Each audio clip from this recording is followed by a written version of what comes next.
The Sandman has become a mass phenomenon thanks to the premiere of the original series on Netflix.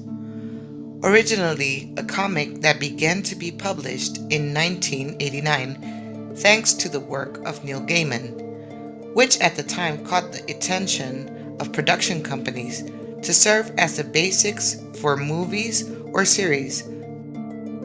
Not to forget that a quarter of a century ago, streaming platforms were still a pipe dream.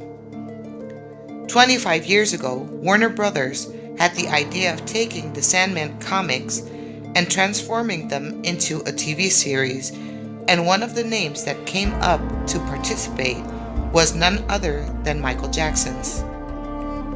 Neil recalls being taken to Warner Brothers in 1996, where the then president sat me down and told me that Michael Jackson had called him the day before and asked if he could play Morpheus in the Sandman. So there was a lot of interest in this. They knew it was one of the crown jewels. What did I think? I was like, oh wow. Although that project never went ahead, the author of the Sandman himself has confessed that this was not the last time he heard from Warner and how they intended to cover his work.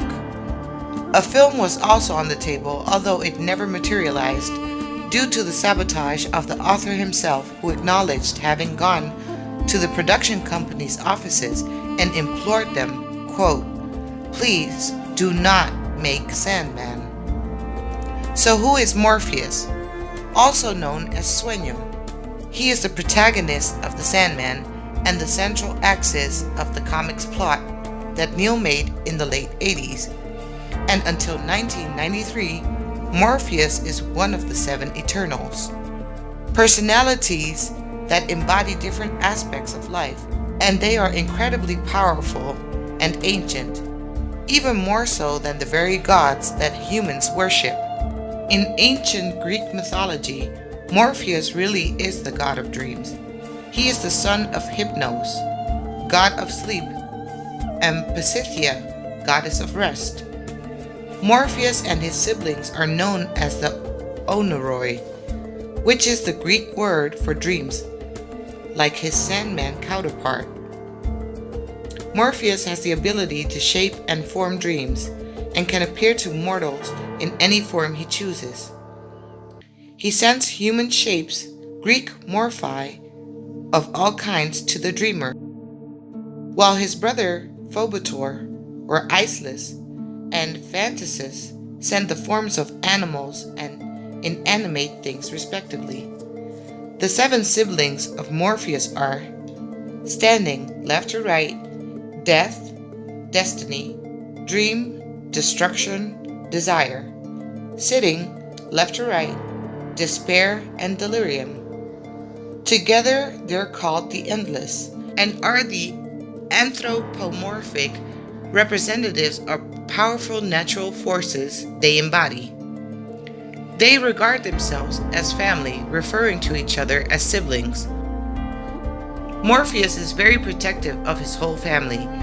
He had the perfect family for his deeds.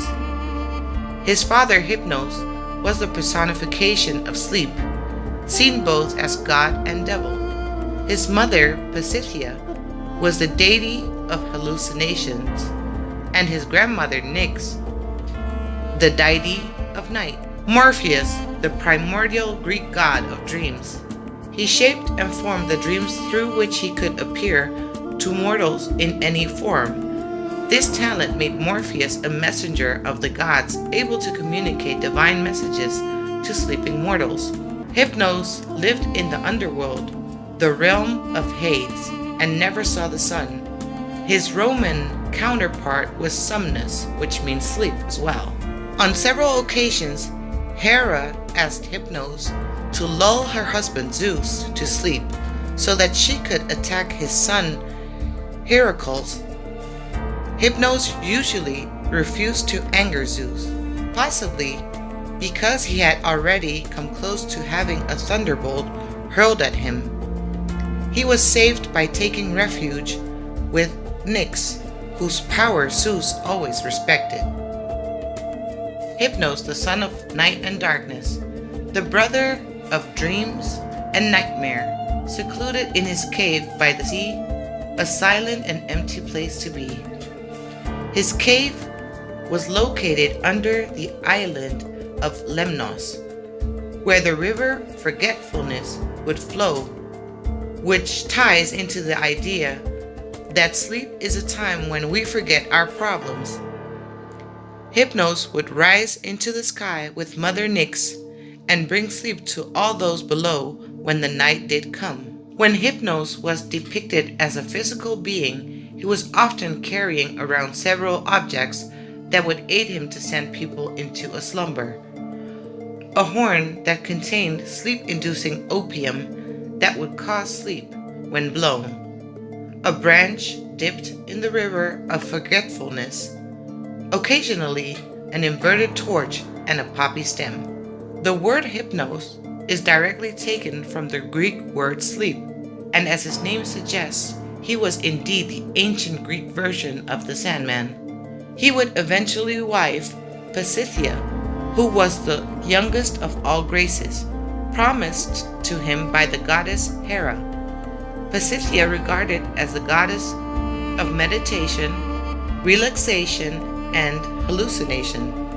So it obviously makes sense that their children were heavily associated with dreaming. Did you know about this project Michael intended to bring to life? What are your thoughts? Drop a comment and let me know what you think. Thanks for watching.